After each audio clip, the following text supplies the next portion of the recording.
இப்பெல்லாம் யாருங்க சாதி பார்க்கறாங்க என்று பலரும் கூறிக்கொண்டிருக்க ஆணவ கொலைகளும் தொடர்கதையாகி கொண்டேதான் இருக்கின்றன.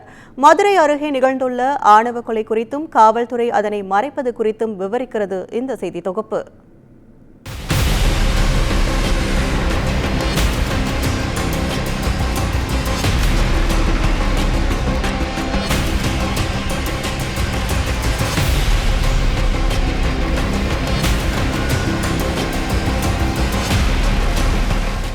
விருதுநகர் மாவட்டம் அருப்புக்கோட்டை அருகே உள்ள கோவிலாங்குளம் அம்மன் கோவில் காலனி தெருவை சேர்ந்தவர் 21 வயது இளைஞர் அழகேந்திரன். படித்துவிட்டு வேலை தேடி வரும் அழகேந்திரன் திங்கட்கிழமை இரவு மதுரை கள்ளிக்குடியில் உள்ள உறவினர் அழகர் என்பவரின் வீட்டுக்கு சென்ற நிலையில் மாயமாகியுள்ளார். இதுகுறித்த தகவலில் அழகேந்திரனின் பெற்றோர் அருப்புக்கோட்டை தாலுகா காவல் நிலையத்தில் புகார் அளித்துள்ளனர். ஆனால் போலீசார் இளைஞர் மாயமான கள்ளிக்குடி காவல் நிலையத்தில்தான் புகார் அளிக்க வேண்டும் என்று கூறியுள்ளனர். இதன் பின்னர் கள்ளிக்குடி காவல் நிலையத்திற்கு சென்று புகார் அளித்த நிலையில் போலீசார் புகாரை ஏற்கவில்லை என்று கூறப்படுகிறது. இந்த நிலையில் புதன்கிழமையன்று கள்ளிக்குடி அருகே உள்ள வேளாம்பூர் கண்மாயில் அழகேந்திரன் தலை துண்டித்து கொலை செய்யப்பட்டு கிடப்பதாக போலீசார் பெற்றோருக்கு தகவல் அளித்துள்ளனர். இதனால் பதற்றத்தோடு அழகேந்திரனின் பெற்றோரும் உறவினர்களும் வந்த நிலையில் சடலத்தை மதுரை ராஜாஜி அரசு மருத்துவமனைக்கு அனுப்பிவிட்டதாகவும் அங்கு சென்று பார்த்துக் கொள்ளும்படியும் கள்ளிக்குடி போலீசார் அலைக்கழித்ததாக கூறப்படுகிறது. தனது மகனை 3 நாட்களாக பார்க்க முடியாமல் திண்டாடுவதாக அழகேந்திரனின் தாயார் வேதனை தெரிவித்துள்ளார். எம்மா, உன் மயனை நீ எங்கேயும் தேட வேணாம். உன் மயன் இந்த ஊரில் உன் மயனை கொண்டுட்டாங்களாம். நீ அங்கே போ, போலீஸ் நம்பர் தரேன், நீ அங்கே போயிரு அப்படின்னு சொல்லிட்டேன். அப்படியே எங்கள் தம்பிங்களை கூப்பிட்டுட்டு நாங்கள் போனோம். ஆனால் இன்ன வரைக்கும் நான் என் பிள்ளைய பார்க்கல சார், காமிக்கவும் இல்லை.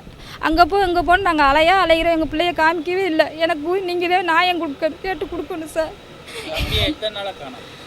அவன் திங்கக்கிழமை நைட்டு கூட்டி போயிருந்துருக்காங்க. இப்போ இன்னைக்கு 3 நாள் ஆச்சு. இன்னைக்கோட 3 நாள் ஆச்சு. கம்ப்ளைண்ட் இன்ன வரைக்கும் வாங்கலை. அவங்க எங்களை வாங்காமல் இருக்கும். இவன் செய்தி தெரிஞ்சிருச்சு. அதுக்கப்புறம் இங்கே நாங்கள் வந்துட்டோம். இங்கே வந்து அலைஞ்சிக்கிட்டு இருக்கோம்.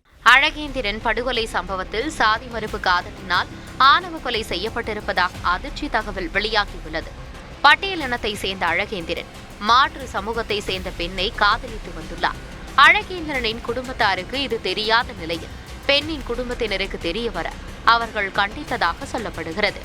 பெண்ணின் மாமன் மகனான பிரபாகரன் என்பவர் அழகேந்திரனை மிரட்டியதாக சொல்லப்படுகிறது. திங்கட்கிழமை கள்ளிக்குடி சென்ற அழகேந்திரனை பிரபாகரன் போனில் பேசி வரவழைத்து தனது இருசக்கர வாகனத்தில் அழைத்து சென்றதாகவும் அதன் பின்னர் தான் அழகேந்திரன் கொலை செய்யப்பட்டு கிடந்ததாகவும் கூறப்படுகிறது. பிரபாகரன் தான் ஆணவ கொலை செய்திருப்பதாகவும் குற்றம் சாட்டப்படுகிறது. பிரபாகரன் என்பவர் ருத்ரபிரியாவுடைய மாமா மகன் என்று சொல்கிறார்கள். தொடர்ந்து ஃபோன் அழைத்து நீ உடனே வர வேண்டும் என்று சொன்னதுக்காக சரி எதற்காக கூப்பிடுவார் போய் பார்த்து வருவோம் என்று போயிருக்கிறார். கள்ளிக்குடி பஸ் நிறுத்தத்திலிருந்து இரவு 11 மணியிலிருந்து தனது பிரபாகரன் தன்னுடைய வாகனத்திலே இருசக்கர வாகனத்திலே அழகேந்திரனை ஏற்றி சென்று விட்டு பெட்ரோல் போட்டுவிட்டு வருவோம் என்று சொன்னதாக சொல்லப்படுகிறது. அங்கிருந்து பிரபாகரன் கட்டாயப்படுத்தி அந்த அழகேந்திரன் என்கிற இளைஞரை இழுத்து சென்றிருக்கிறார். அன்று முதல் அழகேந்திரன் நமக்கு திரும்ப கிடைக்கவில்லை. இதனிடையே அழகேந்திரனுக்கும் பிரபாகரனுக்கும் இடையே கஞ்சா குடிப்பதில் ஏற்பட்ட மோதலில் அழகேந்திரன் உயிரிழந்ததாக கூறி போலீசார் ஆணவ கொலையை திசை திருப்புவதாக கூறி உண்மையான குற்றவாளிகளை கைது செய்ய வலியுறுத்தி மதுரை மாவட்ட ஆட்சியர் அலுவலகம் முன்பு அழகேந்திரனின் உறவினர்களும் தமிழ் புலிகள் கட்சியினரும் போராட்டத்தில் ஈடுபட்டனர். பெண்ணின் தந்தை உள்ளிட்டோருக்கும் இந்த கொலையில் தொடர்பிருப்பதாகவும் அவர்களை கைது செய்யும் வரை சடலத்தை வாங்கப் போவதில்லை என்றும் அவர்கள் ஆவேசம் காட்டினர். இந்த வழக்கில் கள்ளிக்குடி போலீசார் மெத்தனம் காட்டுவதாகவும் அவர்கள் குற்றம் சாட்டியுள்ளனர். இரவு காணாமல் போகிறான் என்று சொன்னால் மதியம் ருத்ரபிரியாவுடைய அப்பாவும் அம்மாவும் தலைமறையாகிவிட்டார்கள். ஆகவே இது திட்டமிட்டு ஏதோ ஒரு படுகொலை செய்யப்பட்டதாக நாங்கள் கருதுகிறோம்.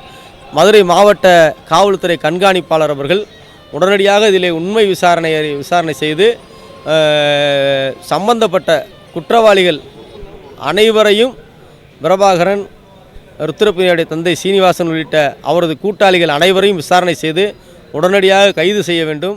இந்த நிலையில் அழகேந்திரன் கொலை தொடர்பாக பிரபாகரன் உட்பட 2 போலீசார் கைது செய்திருப்பதாகவும் சொல்லப்படுகிறது. பட்டியலின இளைஞர் கொலை செய்யப்பட்ட சம்பவம் பரபரப்பை ஏற்படுத்தியுள்ள நிலையில் காவல்துறை உண்மையை வெளிச்சத்துக்கு கொண்டு வர வேண்டும்.